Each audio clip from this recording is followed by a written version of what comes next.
taking into account. Joining us is Anthony Costello, Professor of Global Health and Sustainable Development at the University College London. Hello to you. Thank you for joining us on the programme this morning.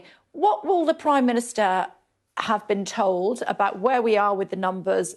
Is it COVID deaths? Is it the number of people that have got this virus from the Delta variant? Or give us an idea of what he'll be having in his mind.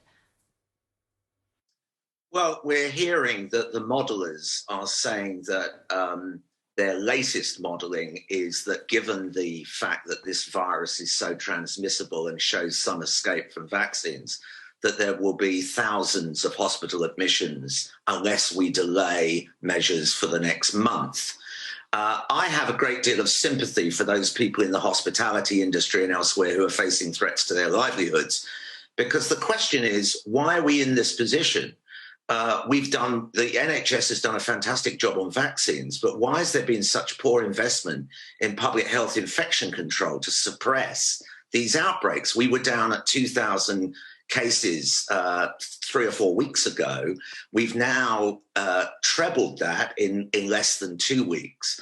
And we have advisors on the television coming on saying, oh, well, we have to live with the virus. But Patrick Vallance got it right back in February. He said, as the numbers come down, it's essential that we do find, test, trace and isolate.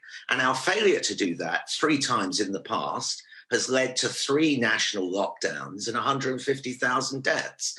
And I'm quite angry about this, because where is the money from the 38 billion going into test and trace for local public health? Why are the test results so slow? Why haven't we got adequate army of contact tracers? You know, we're in a war. We should have an army on the ground and we should protect our airspace from invading infections. We haven't done that. And most of all, the failure to invest in isolation. You know, Matt Hancock told the Select Committee last week that they wouldn't give money to people because they feared that the system would be gamed. Well, if you don't give money to help people isolate, they're going to game the trace and isolate system. And that's why we've got this spreading yet again, because we don't yet have sufficient coverage of vaccine to deal with a very transmissible virus. If we had closed the border with India 2 weeks earlier, when we did with Bangladesh and Pakistan, would that have made a difference to where we are today? Undoubtedly. I mean, we knew in March that it was rapidly spreading in India.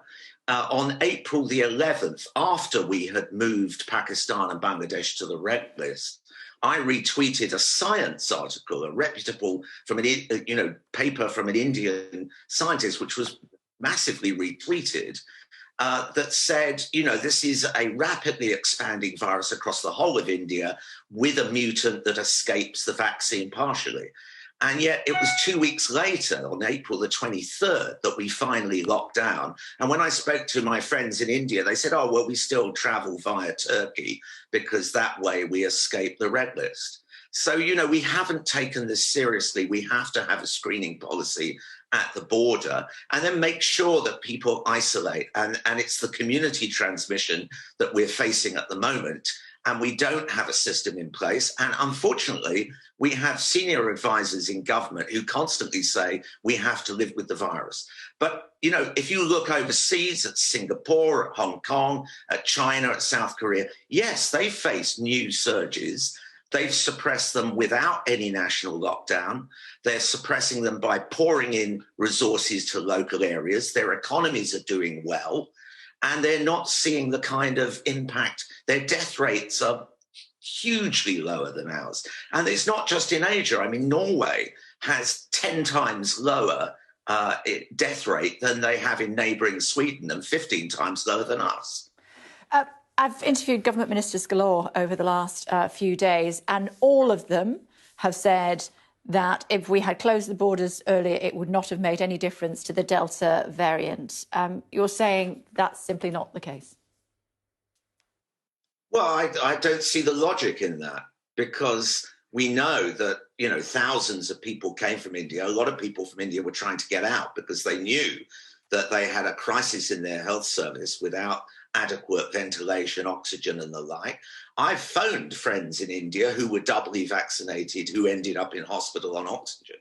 So, I mean, you know, let's get real. We know that it was seeded in places where there are, Indian populations or Asian populations, and we haven't jumped on them in Bolton, in Bradford, in Bedford, and now it's spreading all over the country because we've never seriously invested in the basics. Big studies in Taiwan have shown if you want to get the R value below 1, half of it is due to social distancing and masks. The other half is due to, tracing and effective isolation. And we haven't been doing that. Do you think, it does look inevitable that there will be some form of delay. Do you think a month will be enough? Well, we hope so. It is actually very difficult to model right now because we don't know the true impact of population immunity. We don't know exactly how this virus will behave. It is quite tricky, but I think it's inevitable there'll be a delay for a month. We hope that will get the vaccine coverage up enough, and we hope that it will break the link with hospitalization. And all of us are praying that that's the case. But I'm, cross because I feel that if we'd had the public health measures to complement the vaccination program, we would be in a much safer place. We would have our economy able to open now, and we wouldn't have all of these pressures on livelihoods. Professor Costello, good to talk to you. Thank you for taking the time today. Thank you.